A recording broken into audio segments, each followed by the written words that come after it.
This is arguably the most popular place to come if you want your hair back. Istanbul's hair transplant industry is worth north of $1 billion, and it's estimated over 200,000 people a year come here in the hope of regaining their hair. But it's a lightly regulated industry. No one knows exactly how many clinics are out there or how many operations take place. Sadly, I have no idea, and I've been looking at this for over a decade. It is a data black hole. I need a calculator to tell you a number, actually. We are assuming about 1,500, 2,000 operations are made daily basis in Turkey. The industry has exploded in size over the last decade, attracting patients from across the world. And in this situation, you really need a lot of attention. But as more men pack their bags and fly to Turkey, are medical standards being dropped in favor of profit? Hair transplant surgery in many ways has become a market. So people see hair transplant surgery as a commodity. The business of hair transplantation has been very much designed on bums on seats and telling people what they want to hear.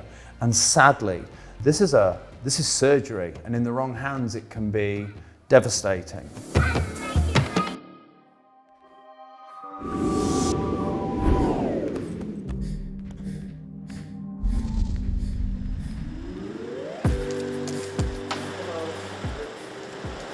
Hello, my friend. You're making a video? Hussein Hazim and Saad Nemassad have traveled from the USA to Istanbul to radically change the way they look. How do you feel? Good. They're here at Blue Magic, a premium hair treatment clinic in Istanbul. I started losing my hair about 5 years ago. It was very upsetting, when it started to shed, basically, and it was like every day in the morning. When you wash up, you see more hair in the sink, and you're thinking to yourself, like, what's going on? What can I do different? Hussein's 55 from Detroit, Michigan. His friends from Scottsdale, Arizona. Yeah, most of them, they seem to be black. They discovered Blue Magic online. And I actually looked away from your site to other people that did their own videos. So that gave me a good feeling about it. They said that they got a lot of attention. That gave me a good feeling about it. So what we do actually, we extract from this one because it's quality, good hair. Like most patients in Istanbul, Hussein and Saad have undergone a procedure called follicular unit excision, or FUE. This is where clumps of hair follicles are removed from the sides and back of your head and implanted into the areas where the hair loss is. It takes about 4 to 5 hours, and if it's done correctly, it looks natural. Having my hair back will probably make me feel better than I have in a long time. It's been a long time since I felt this way. Just having it would be great. With their luxury offices and clinics, Blue Magic are at the expensive end of the spectrum. But even with the hotel and translator included, clients can expect to spend around $4,000 to $5,000 for the treatment. That's typically half the price you'd pay in the USA, UK, or EU. You look like a buckethead. Hussein and Saad are heading back to the States happy customers, hoping that their days of hat wearing are behind them. Thanks, guys. Thank you for appreciate all of you. I really do appreciate it.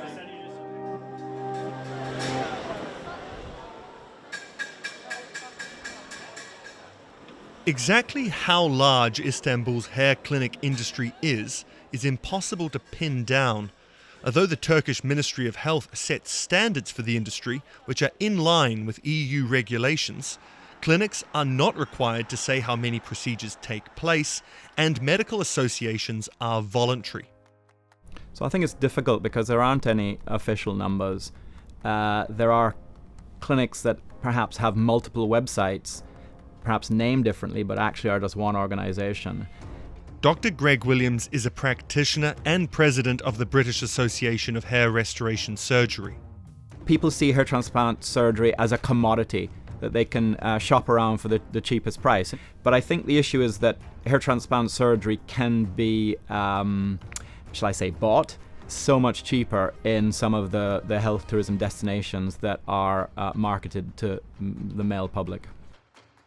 I think my colleagues in Turkey have a better feel, and I hear from them, but even they, I don't think, have a full grasp on the magnitude of the hair transplant surgery industry in Turkey.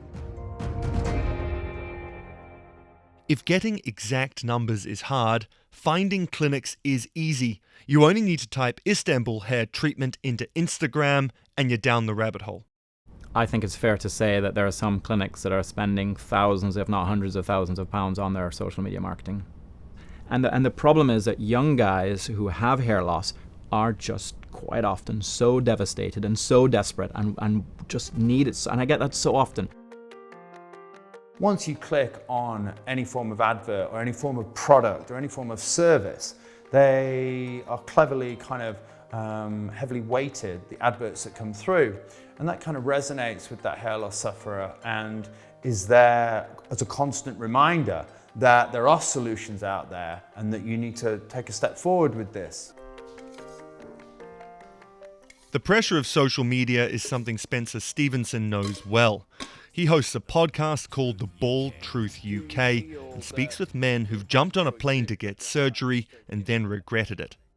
Sadly, there are a number of clinics that don't necessarily perform surgery in the best interest of the patient. I see here in the UK a high number of repair patients. I was a repair patient. All this is hair transplanted hair. This has come from the back and then moved to the front. Spencer's had 13 hair transplant operations, many to repair the poor work done when he was younger. The first procedure that I had done was relatively small, but it was done with a strip via the strip procedure, and it ended up being mini and micro grafts in the hairline. So it looked like a hair transplant. It didn't look like a natural head of hair, which then meant that I had to continue to find a way to resolve that and make it much more natural. Frighteningly, I see it a great deal that people have a knee-jerk reaction. They see an advert, they see an affordable price, and they're so desperate and they are so vulnerable that they feel that it's a solution to all their problems and that it can be fixed very quickly, and they are on a flight out of here.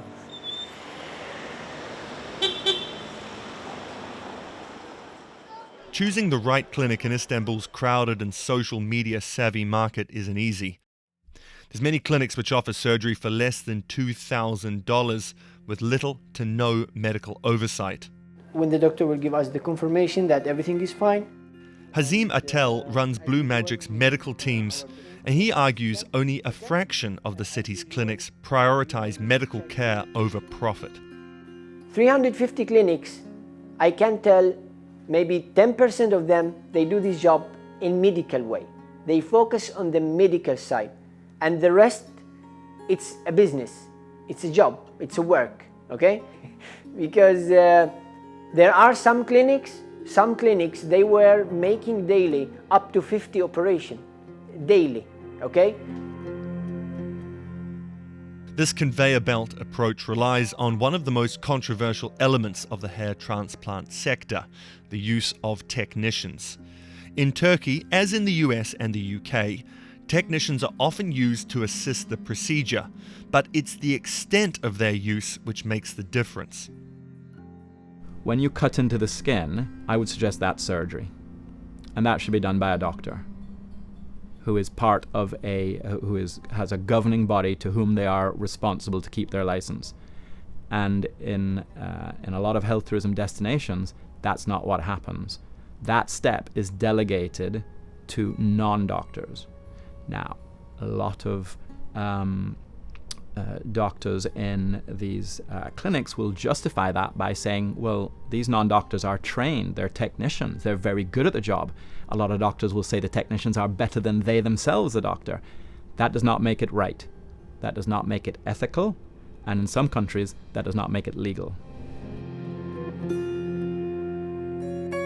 The technician model is one of the biggest factors in helping to drive down the price of surgery. A doctor oversees the work, a technician does it. If you are requiring this, like you want a doctor to do it from A to Z, this will cost you a lot of money because you are requesting a private doctor to be from A to Z with you. So the cost, of course, will be too much high.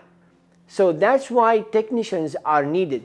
Technicians these days, with the experience they are having, they are reaching they are doing an amazing work actually. Operating room is ready for tomorrow's patient. Dr. Kayan Sayanoglu is one of 3 fellows of the International Society of Hair Restoration Surgery in Istanbul. He, like everyone else, uses technicians, but he does the incisions and extractions himself. It is a competition between this kind of technician clinics, and these kind of companies, they may compete. I don't think there's a big competition between doctors. There's a competition between technician clinics. Dr. Sayanoglu, like the other clinics we've spoken to, believes it's time the sector was regulated, but he's got concerns. When you put big restrictions and regulations, sector will go illegal way.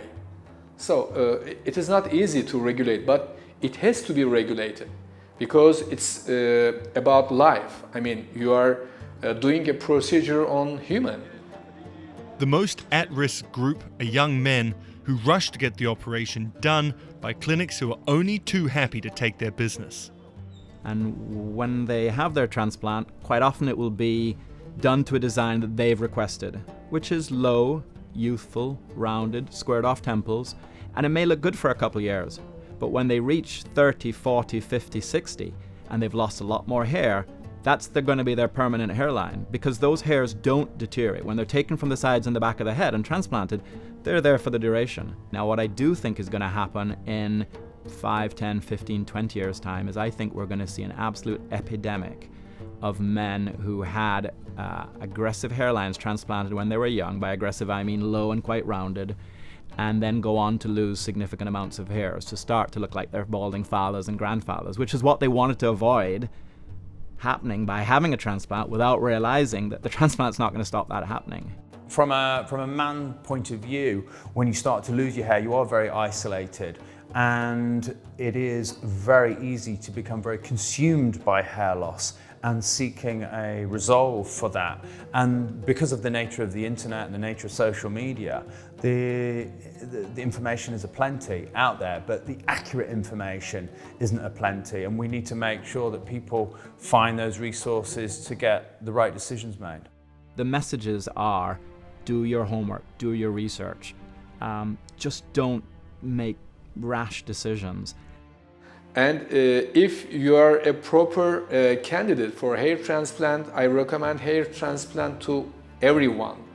But everybody who look for a solution for hair loss has to do their homework very well, and they have to find the right doctor and right place everywhere.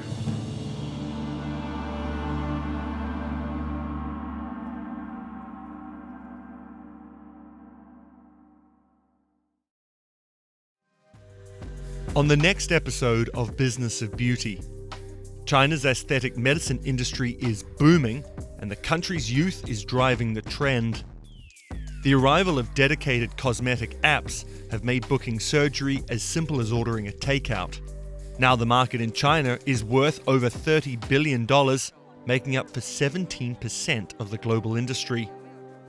But the days of paying for perfection might be numbered, as the Chinese government looks to crack down on an industry that they claim is distorting aesthetic perceptions.